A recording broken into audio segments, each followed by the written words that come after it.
Bismillahirrahmanirrahim. Assalamualaikum warahmatullahi wabarakatuh. Alhamdulillah. Wassalatu wassalamu ala rasulillah wa ala alihi wa sahbihi wa mawalah. Ashhadu an la ilaha illallah wahdahu la syarikalah. Wa ashhadu anna muhammadan abduhu wa rasuluhu la nabiyya ba'dah. Qala Allah ta'ala fil Qur'anil azim. A'udzu billahi minasy syaithanir rajim. Wal 'asr. Innal insana lafi khusr. Illa alladzina amanu wa 'amilus solihati wa tawasaw bil haqq wa tawasaw bis sabr. Shadaqallahul azim.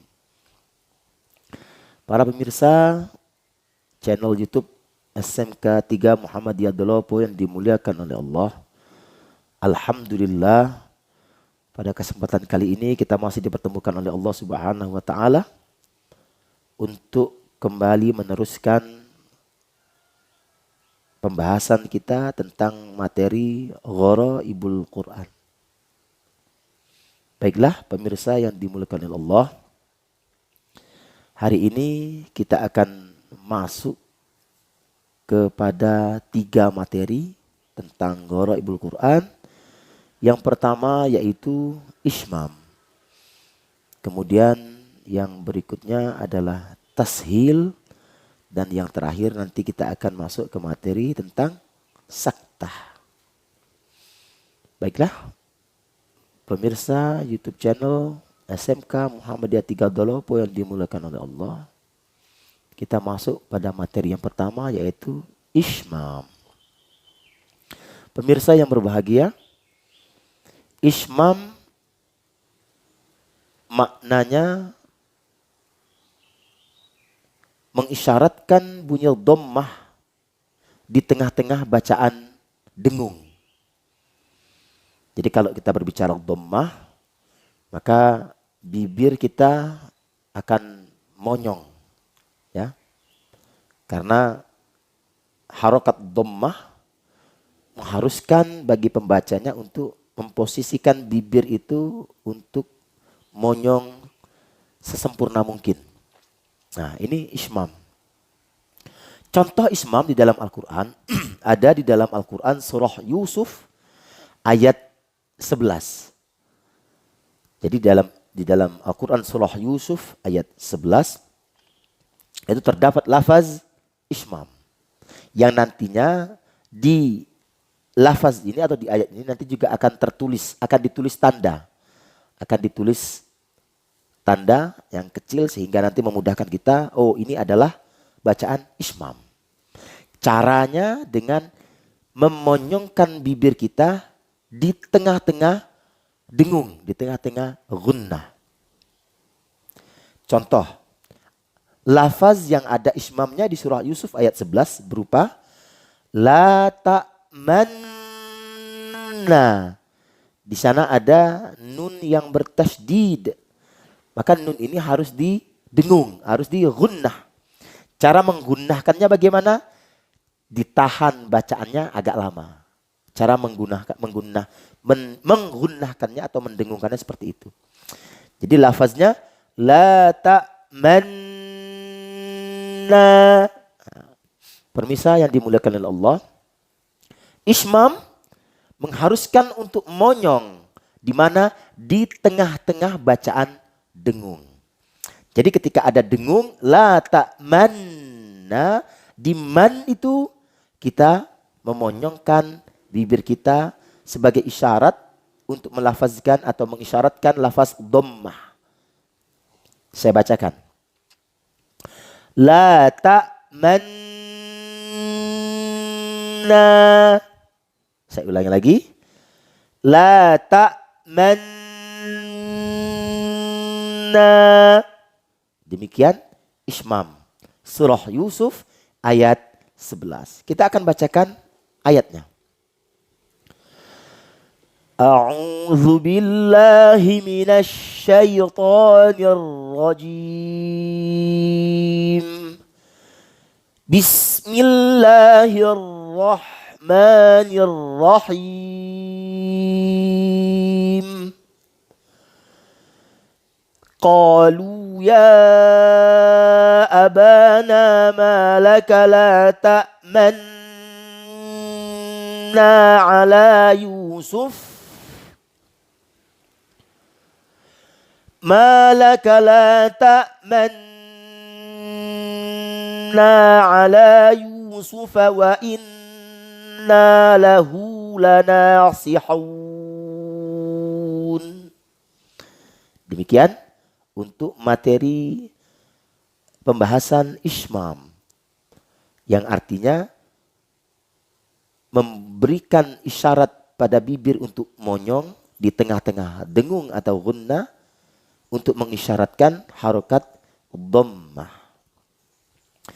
Di surat Yusuf ayat 11.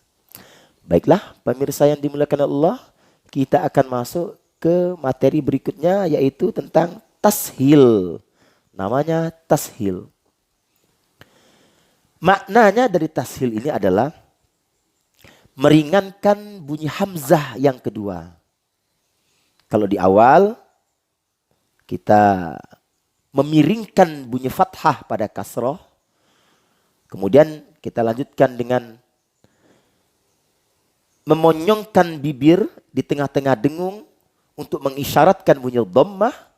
Terus kemudian yang ketiga ini adalah meringankan bunyi hamzah yang kedua. Contoh suratnya ada di surat Fussilat ayat 44. Bagaimana cara kita meringankan bunyi hamzah yang kedua dan bagaimana lafaznya? Pada ayat ini, Fussilat ayat 44 ini, ada lafaz yang berbunyi a'jamiyyun wa arabiyyun. Terdapat lafaz a'jamiyyun wa arabiyyun. Nah, di lafaz inilah nanti kita akan mempraktikkan bunyi tashil, di mana tashil tadi dimaknai dengan meringankan bunyi hamzah yang kedua. Apabila kita perhatikan lafaz a'jamiyyun, a itu ada dua hamzah. Hamzah yang pertama a, hamzah yang kedua a. Hamzah yang pertama berbentuk hamzah, hamzah yang kedua berbentuk alif. Nah, seperti itu ya. Kita akan meringankan bunyi hamzah yang kedua. Berarti a yang kedua akan kita ringankan, cara membunyikannya sebagai bentuk dari bacaan tashil. Surat Fussilat ayat 44. Lafaz a'jamiyyun kita baca menjadi tashil. Kita ringankan bunyi hamzah yang kedua. A'jamiyyun. Bisa diulangi lagi. A'jamiyyun. Kita ringankan bunyi hamzah yang kedua. A'jamiyyun. Baiklah pemirsa yang dimuliakan oleh Allah, kita akan coba untuk membaca surat Fussilat ayat 44 yang mana terdapat bacaan tashil di dalamnya.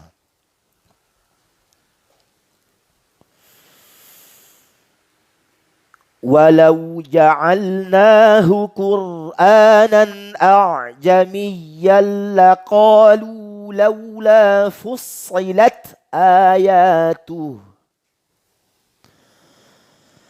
a'jamiyyun wa 'arabiyy qul huwa lillazina amanu hudan wa shifaa. Demikian bacaan tashil. Maknanya meringankan bunyi hamzah yang kedua. Surat Fussilat ayat 44.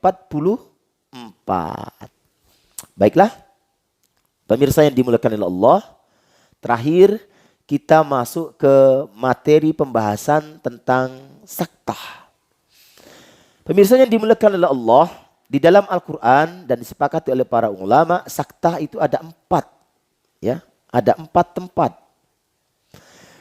Yang pertama di surah Al-Kahfi, terus kemudian di surah Yasin, berikutnya di surah Al-Qamar, Al-Qiyamah, dan terakhir ada di surah Al-Mutaffifin. Saktah maknanya berhenti sejenak. Saktah bermakna berhenti sejenak dari bacaan tadi. Kira-kira 1 alif panjangnya, berhentinya atau lamanya kira-kira 1 alif, dengan catatan tanpa bernafas. Nah, ini namanya saktah. Jadi saktah itu berhenti sejenak, kira-kira 1 alif tanpa bernafas. Nah, di Al-Quran ada 4 tempat tadi. Saya ulangi lagi, di surah Al-Kahfi, kemudian di surah Yasin, di surah Al-Qiyamah, dan yang terakhir ada di surah Al-Mutaffifin. Di mana keempat surat ini insya Allah sudah diberikan tanda. Jadi nanti kita tidak susah lagi untuk mencari di mana letak saktah. Baiklah, pemirsa yang dimuliakan oleh Allah, kita akan memulai untuk masuk ke lafaz saktah yang pertama yang ada di surah Al-Kahfi. Bismillahirrahmanirrahim. Alhamdulillahilladzi anzala ala abdihil kitaba wa lam yaj'al lahu iwaja qayyiman liyunzira ba'san syadidan min ladunhu wa yubashshiral mu'minin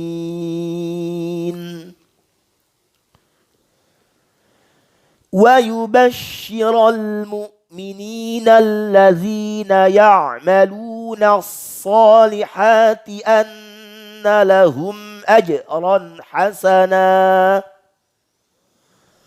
ماكثين فيه أبدا. Surah Al-Kahfi ayat 1 sampai 2. Nanti ada diletakkan juga tanda di sini sebagai penanda bahwa di lafaz ayat pertama dan ayat yang kedua itu adalah saktah. Cara membacanya berhenti sejenak, kira-kira 1 alif lamanya tanpa bernafas. Baiklah, kita masuk ke surat yang kedua, yaitu surah Yasin ayat 52. Wa nufikha fis-suri fa idza hum minal ajdathi ila rabbihim yansilun.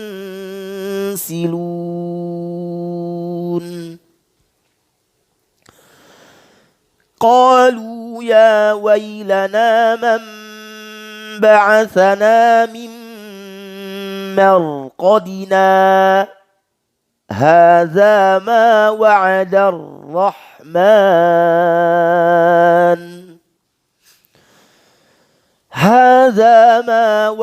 الرحمن وصدق المرسلون. Surat Yasin ayat 52. Berikutnya kita masuk di surah Al-Qiyamah ayat 27.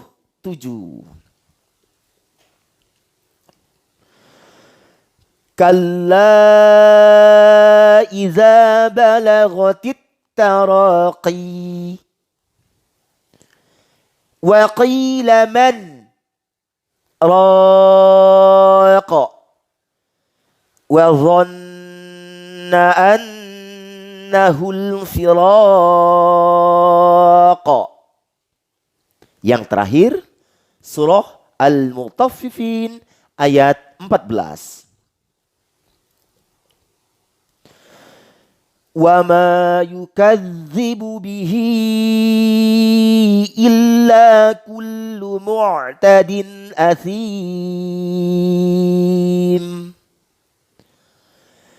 Idza tutla alaihi ayatuna qala asatirul awwalin.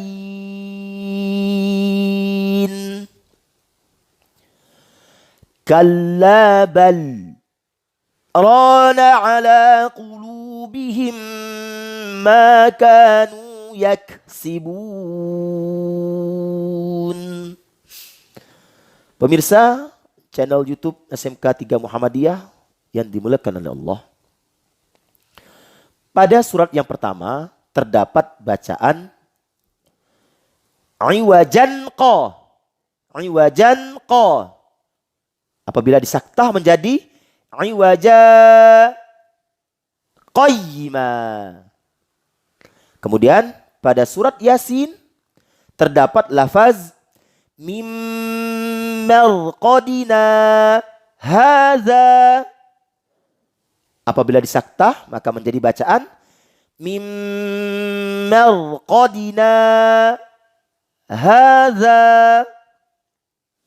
Berikutnya di surah Al-Qiyamah ada lafaz yang berbunyi wa qila man raqin.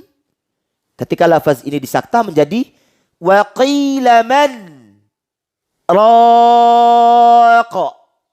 Yang terakhir surah Al-Mutaffifin ada lafaz yang berbunyi kalla bal rana. Apabila disaktah maka menjadi bacaan kalla bal rana. Pemirsa yang dimuliakan oleh Allah, untuk mempraktikkan saktah ini maka yang terpenting adalah ketika sudah sampai di lafaz yang bertanda saktah maka kita harus berhenti sebentar tanpa bernafas. Sekedar kira-kira lamanya 1 alif tanpa bernafas. Nah, pemirsa yang dimuliakan oleh Allah, bacaan saktah ini atau ayat-ayat yang ada lafaz saktahnya di situ, bacaan ini akan lebih afdol, akan lebih baik apabila dibaca dengan cara waqaf. Tujuannya untuk apa? Untuk membedakan antara kalimat yang pertama atau makna kalimat yang pertama dengan makna kalimat yang kedua. Karena mengapa? 2 kalimat ini berbeda secara makna. Apabila dibaca secara wasol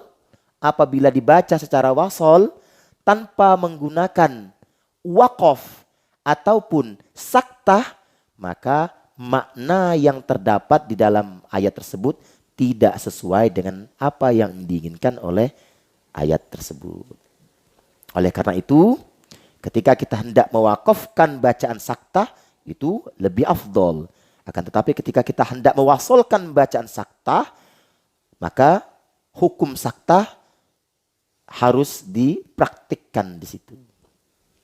Pemirsa yang dimuliakan oleh Allah, demikian penjelasan sedikit tentang ismam, tashil dan saktah. Mudah-mudahan Allah Subhanahu wa taala selalu memberikan kemudahan bagi kita untuk mempelajari, mengkaji, mentadabburi Al-Qur'anul Karim.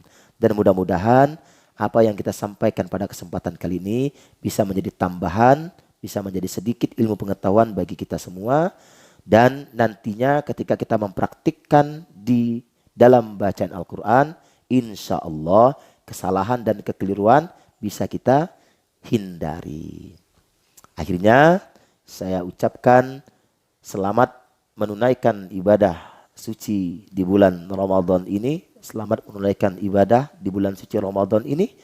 Mudah-mudahan Allah Subhanahu wa taala meridhoi semua amal ibadah kebaikan kita dan nantinya kita akan ditempatkan bersama golongan orang-orang yang bertakwa.